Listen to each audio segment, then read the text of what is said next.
A homeless 11-year-old girl dragged a drowning stranger out of the river one morning and walked away without leaving her name, not knowing he was one of the most powerful men on the East Coast. What happened after would undo both of them in ways neither could have predicted. Lena's mother died on the 17th of August, 7 months before any of this happened. Her name was Clarice Price, and she had worked the morning shift at May's Diner on Clement Street for 11 years. She was 31 when the cancer showed up, 32 when it finished the job. She never had money, never had a safety net, never had anyone to call when the diagnosis came. Just Lena, who was 10 at the time and sat beside her mother's hospital bed, doing multiplication tables from a workbook because Clarice had made her promise to keep up with school no matter what. Lena kept that promise as long as she could. After the funeral, paid for by the county because there was no other way, Lena's caseworker placed her in a group home called Sunrise House on the north side of Milford. It had 12 other children, 2 overwhelmed staff members, and a lock on the pantry. Lena stayed for 13 days. On the 14th morning, she packed her backpack and walked out before dawn. She was not stupid. She was not reckless. She had watched what happened to the older kids in that place, the quiet erosion of something behind their eyes, and she had decided, at 10 years old, that she would rather be cold and free than warm and hollowed out. She found the maintenance shed near Milford Riverfront Park 6 weeks after leaving Sunrise House. It had a door that didn't lock properly from the outside, and a concrete floor she lined with cardboard collected from behind the grocery store on the next block. She had a sleeping bag that had been her mother's, a flashlight, and a plastic bin where she kept her things sorted by purpose. Food, hygiene, tools of the trade. The trade was cans and bottles. Lena knew every recycling schedule within a 2-mile radius of the river. She knew which restaurants left their bins unlocked on Mondays, which apartment complexes had the best haul on Sunday mornings after the weekend, which park trash cans were worth checking, and which ones never had anything worth pulling. She moved efficiently, quietly, early, before most of the city was awake, and before anyone with authority would notice a child alone on the street with a rolling cart. On a Tuesday morning in early March, the temperature at 6 a.m. was 29 degrees. Lena had been up since 5. She wore 2 pairs of socks, her mother's old fleece pullover under a windbreaker that was 1 size too big, and a knit hat she'd found in the lost and found bin at the public library. Her cart was already half full with bottles from the park path, and she was working the stretch of riverfront trail behind the old boathouse when she heard the sound. It wasn't loud. That was the thing she remembered afterward. It wasn't a shout or a big dramatic splash. It was more like a heavy, truncated sound, a body entering water without fanfare, followed by a few seconds of thrashing, and then something worse, the absence of thrashing. She stopped walking. The river at that section ran about 12 feet below the trail, accessible by a crumbling stone embankment that nobody used anymore. Lena leaned over the railing and looked down. There was a man in the water. He was face up, barely, his body half submerged and drifting with the current toward one of the support columns of the old footbridge 20 yards downstream. He wasn't swimming. He wasn't struggling. He was moving the way unconscious things move, wherever the water decided. Lena dropped the handle of her cart. She took the embankment steps 3 at a time, slipping on the second to last one and catching herself on the railing with both hands, tearing the skin on her palm. At the bottom, a narrow concrete ledge ran along the water's edge, maybe 2 feet wide. The current was slower here, caught in the curve of the bank. She could see him clearly now, a man older in a gray running jacket, floating maybe 6 feet out. She looked upstream, downstream, no one. She found a length of dock rope coiled on a rusted cleat at the base of the embankment, an old mooring line, left from when this stretch of riverfront had still been active. She tied one end to the cleat with the knot her mother had taught her from a YouTube video they'd watched together on a borrowed phone, a bowline, simple and reliable, and threw the other end toward the man. It didn't reach. She pulled it back, took 3 steps to the left until the ledge narrowed to almost nothing, and threw it again. This time the rope landed across his chest. He didn't grab it. He wasn't conscious enough to grab it. What Lena did next was not brave in the way people use that word for someone who doesn't feel afraid. She was afraid. Her hands were shaking, and her teeth were already chattering from the cold, and she understood. In the particular clear way that children who have survived difficult things understand danger, that this could go wrong in several directions. She was afraid, and she did it anyway, because the man was going to hit that bridge column in about 45 seconds, and she was the only person there.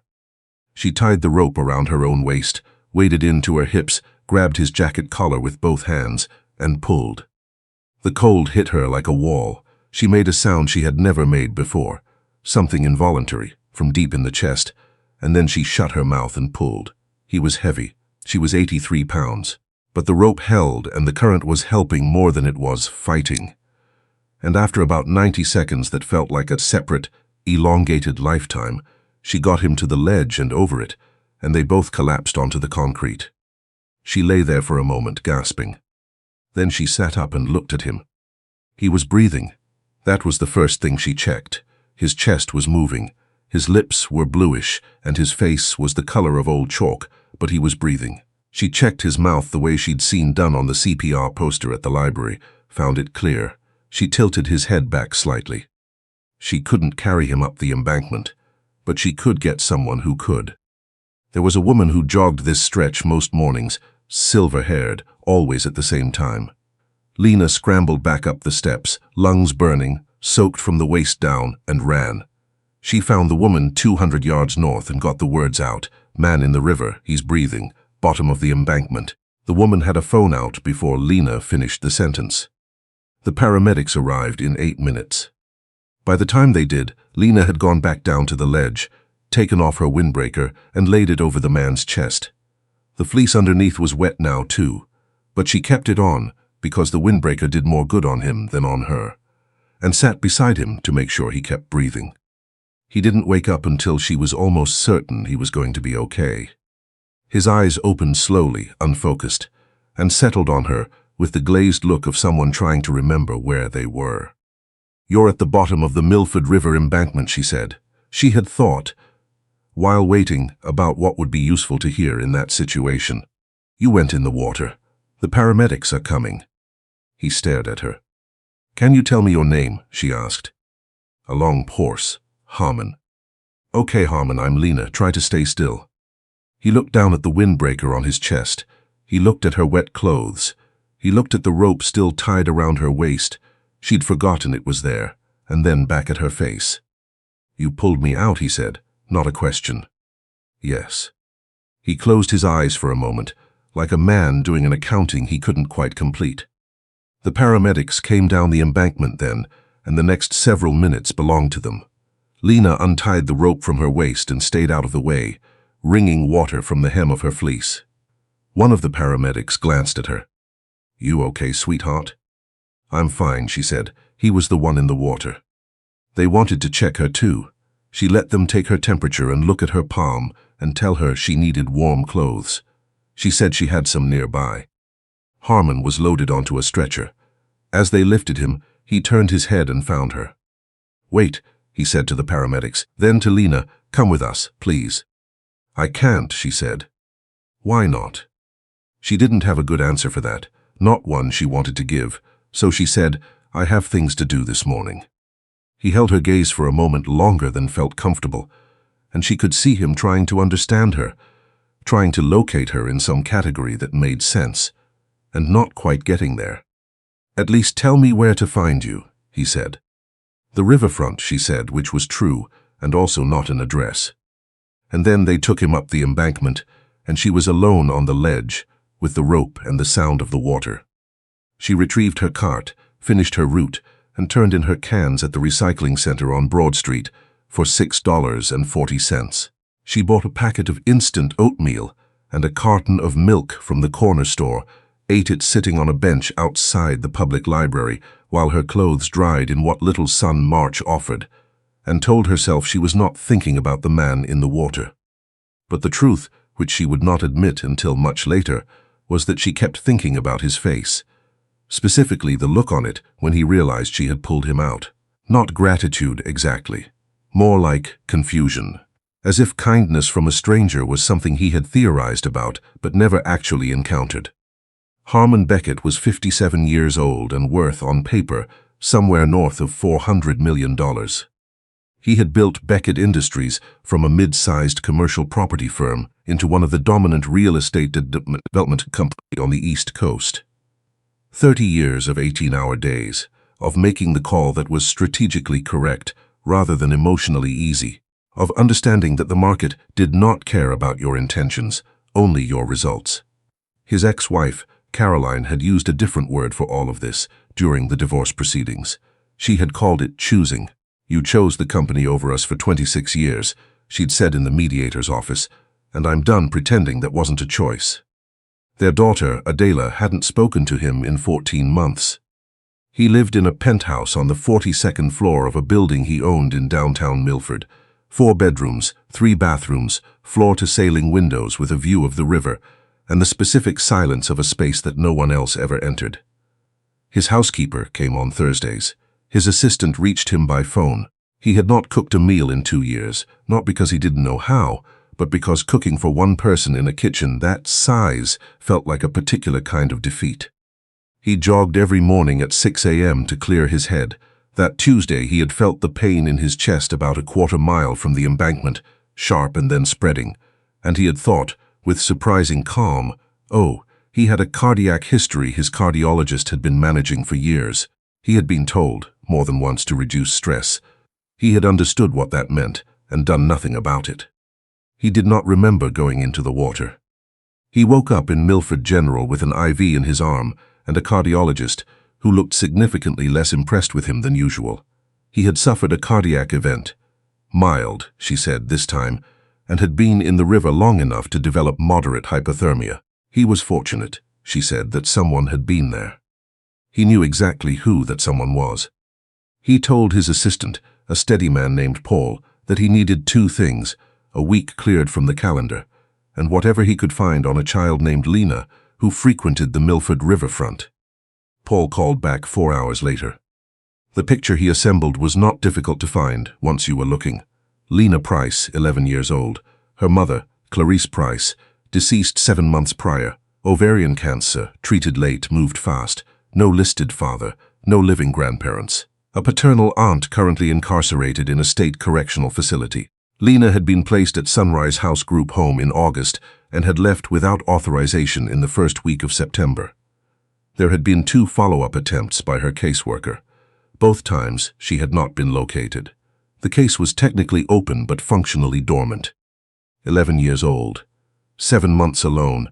In a city of 300,000 people, she had become invisible because the system had a limited number of people to look for a limited number of children, and she had been smart enough to avoid being found.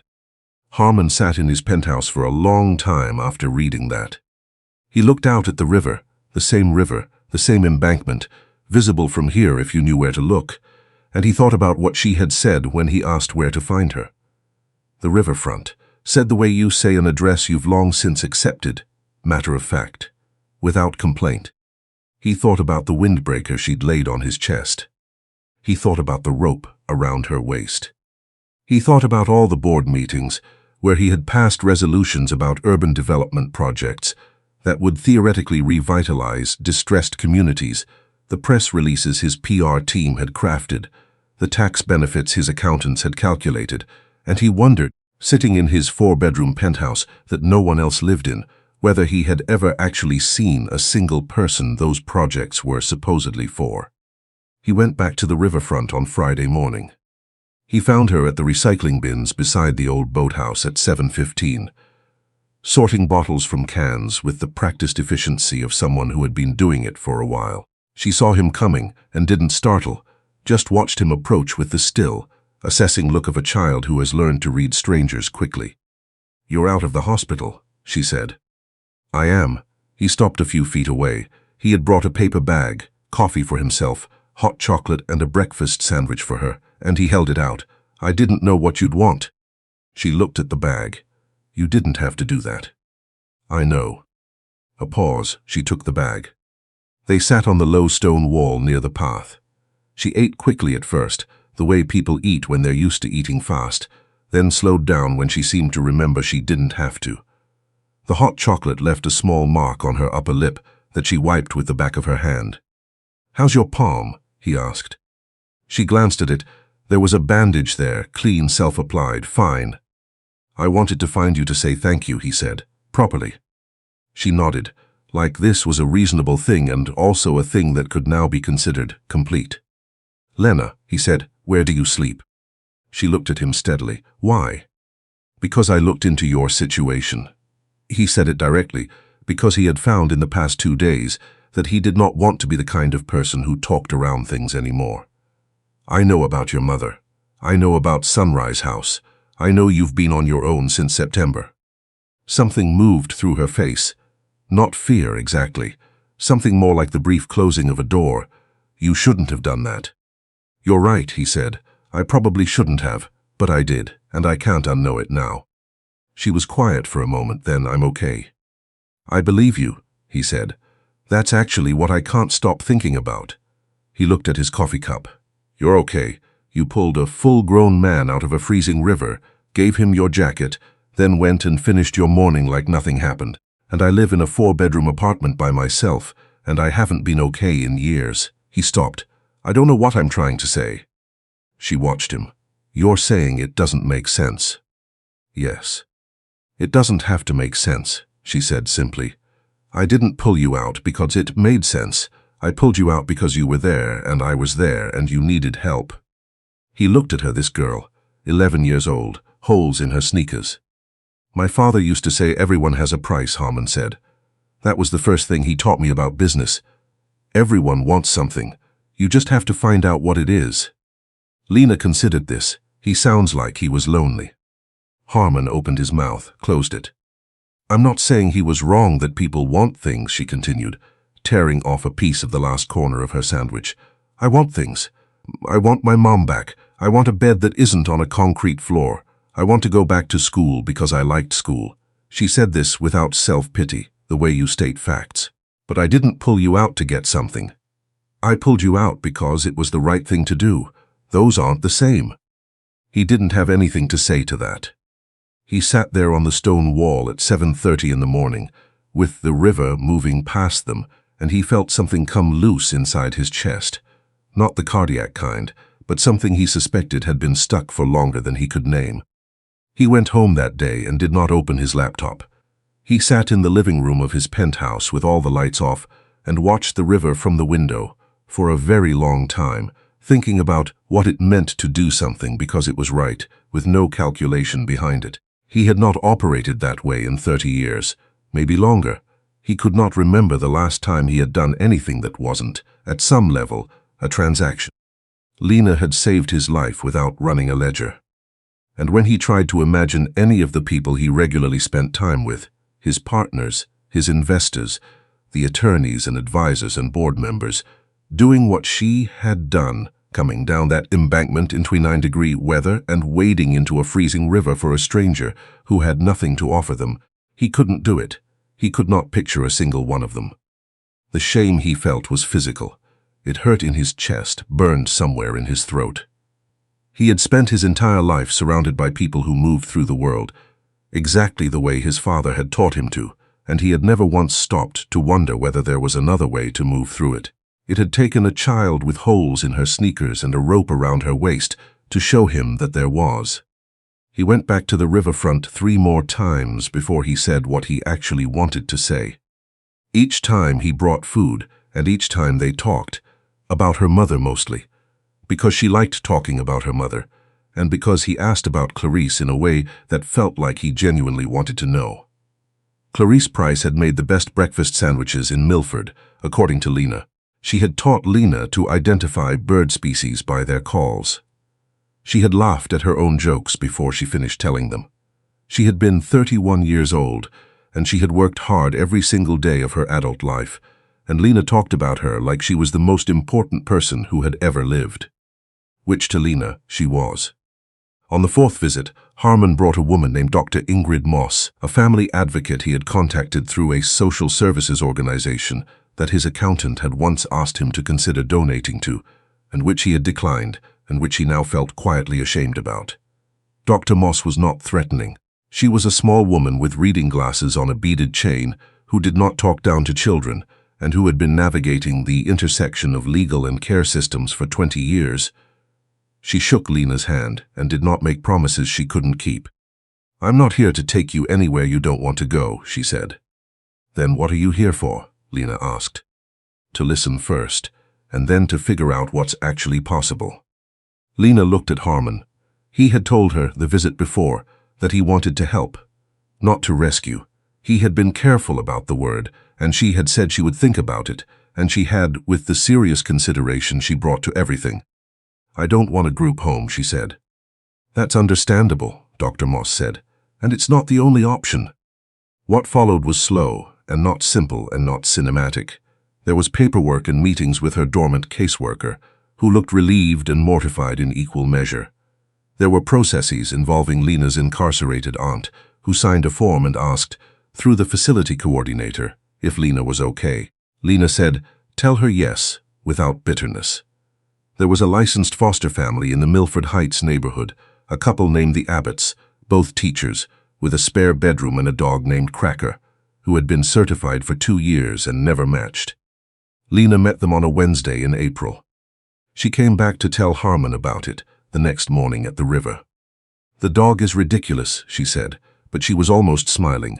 "It sat on my feet the whole time." "Is that good or bad?" "I don't know yet." A pause. "I think it's good." He had also arranged, quietly, through Dr. Moss's organization, for Lena to be enrolled in the public middle school 2 blocks from the Abbott house in the fall, with a counselor on staff who had been briefed on her situation. He told her this at the end of their conversation. She went still when he said it. "I can't let you keep doing things for me," she said. "I know," he nodded. "And I want you to understand something. I'm not doing this because I feel guilty. I'm doing it because it's what's right." He looked at her. "You told me those aren't the same thing. I'm trying to believe that." She was quiet for a moment. Then, "My mom always said, when someone offers you a hand up, take it gracefully, because someday you'll be in a position to offer someone else the same thing." She sounds like she was very wise. She was the wisest person I knew. Her voice didn't break. It was simply true. "Then let me offer you a hand up," Harmon said. "And when you're ready, and I know you will be, because I have seen what you're made of, you'll do the same for someone else." She looked at the river for a while. The morning was warmer now than it had been in March. There were ducks somewhere downstream, carrying on about something. "Okay," she said finally. It was small and not dramatic, and it was the most important word he had heard in years. 7 years later, Harmon Beckett sat in the back row of an auditorium at Milford Community College and watched Lena Price give a 5-minute speech to a room full of incoming pre-med students about what it meant to choose medicine as a path. She talked about her mother. She talked about gaps in care, who gets diagnosed early, who doesn't, and why, and what it costs the people who fall through. She talked about a morning she didn't name specifically, a morning when she had understood, in a concrete and unrepeatable way, that a single person showing up at the right moment could change a life entirely. He did not think she was talking about him. He was fairly certain she was talking about herself. After, she found him in the lobby. She was taller now, nearly as tall as he was, with her mother's way of looking directly at people when she spoke. The Abbotts were there too, both of them, proud in the quiet particular way of people who do not need to take credit for anything. "You didn't have to come," she said. "I know," he said. She laughed a little, because that was always his answer. He had changed in the years since that morning at the river. Not dramatically, not all at once. Change that sticks rarely works that way. He had restructured how Beckett Industries handled its development agreements in lower-income neighborhoods. Less displacement, genuine community input, actual conversations with actual people instead of projections on a screen. It had cost him, short-term. He had been called naive in a business magazine. He had not minded. He had also, after 2 years of careful and sometimes painful effort, rebuilt enough of a relationship with his daughter Adela that she called him on holidays and occasionally without any particular reason, which he counted as the greatest professional achievement of his life. He had bought a smaller apartment. He still didn't cook much, but he jogged by the river every morning at 6 a.m. and sometimes he stopped at the spot where the embankment steps ran down to the water, and he stood there for a minute, just thinking about how close it had all come to being nothing. "How are the Abbotts?" he asked. "Cracker died last year," Lena said. "They got a new one, even more ridiculous. His name is Senator." He smiled, "And you beyond the speech." She looked at him with the same steady reading look she'd had at 7:15 on a March morning, when she'd assessed whether he was a threat and decided apparently that he wasn't. "I'm good," she said. "I mean it, actually good." He believed her. He had believed her the first time she said it too, but back then it had quietly broken something in him, because good was all she had been allowed to reach for. Now, watching her in this lobby with a future she had built out of almost nothing, he understood something his father had never managed to teach him, something no board meeting had ever demonstrated, something he had only ever learned on a cold concrete ledge at the bottom of a river. That real goodness doesn't calculate the return. It doesn't hold itself back for people who've earned it on some ledger. It just shows up, in the cold and the dark, in the moments when no one is watching, and does what needs to be done. Not because it makes sense, because it's right. And those, as a girl with a rope around her waist had once told him, are not the same thing at all.